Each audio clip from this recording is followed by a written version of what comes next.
இந்திய சினிமாவின் நூற்றாண்டு நிறைவு விழா சென்னையில் நடைபெற்றது. சென்னை நேரு உள் விளையாட்டு அரங்கில் நடைபெற்ற விழாவில் குடியரசுத் தலைவர் பிரணப் முகர்ஜி, தமிழக ஆளுநர் ரோசையா, தமிழக முதலமைச்சர் ஜெயலலிதா, கேரள முதலமைச்சர் உம்மன் சாண்டி உள்ளிட்டோர் கலந்து கொண்டனர். விழாவில் பங்கேற்ற குடியரசுத் தலைவர் பிரணப் முகர்ஜிக்கு தமிழக முதலமைச்சர் ஜெயலலிதா நினைவு பரிசுகளை வழங்கினார். தொடர்ந்து இந்திய திரை உலகில் சாதனை படைத்தவர்களுக்கான விருதுகளை பிரணப் முகர்ஜி வழங்கினார். முதலமைச்சர் Jayalalithaa, MS Viswanathan, AVM Saravanan, Vyjayanthi Mala, K Balachander, அஞ்சலி தேவி ஆகியோருக்கு பிரணப் முகர்ஜி விருது வழங்கினார். தெலுங்கு திரை உலகைச் சேர்ந்த இயக்குநர் K விஸ்வநாத், மலையாள திரை உலகைச் சேர்ந்த இயக்குநர் மது, நடிகர்கள் மம்முட்டி, மோகன்லால் ஆகியோருக்கும் அவர் விருதுகளை வழங்கினார். ஹிந்தி திரையுலகைச் சேர்ந்த ரேகா, அமிதாப் பச்சன், பாடலாசிரியர் ஜாவேத் அக்தர், கன்னட நடிகர் அம்பரீஷ் உள்ளிட்டோருக்கும் குடியரசுத் தலைவர் பிரணப் முகர்ஜி விருதுகளை வழங்கி கௌரவித்தார். அப்போது பேசிய அவர், சமூகத்தை மாற்றியமைக்கும் சக்தியாக சினிமா திகழ்வதாக புகழாரம் சூட்டினார்.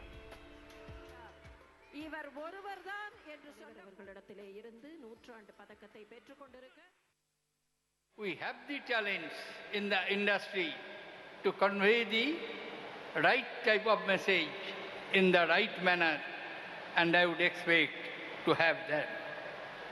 I call upon the entertainment industry to be mindful and sensitive to this responsibility and take necessary steps to create cinema that contributes to social transformation and moral upliftment.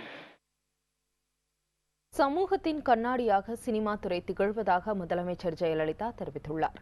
சென்னையில் நடைபெற்ற இந்திய சினிமாவின் நூற்றாண்டு நிறைவு விழாவில் பேசிய அவர், இந்திய திரைப்படத்துறை உலகளவில் தாக்கத்தை ஏற்படுத்தியுள்ளதாகவும் ஹாலிவுட்டிற்கு இணையாக நமது திரைப்படத்துறை மதிப்பிடப்படுவதாகவும் கூறினார். The government of Tamil Nadu has firmly stood behind the Tamil film industry, offering encouragement and guidance.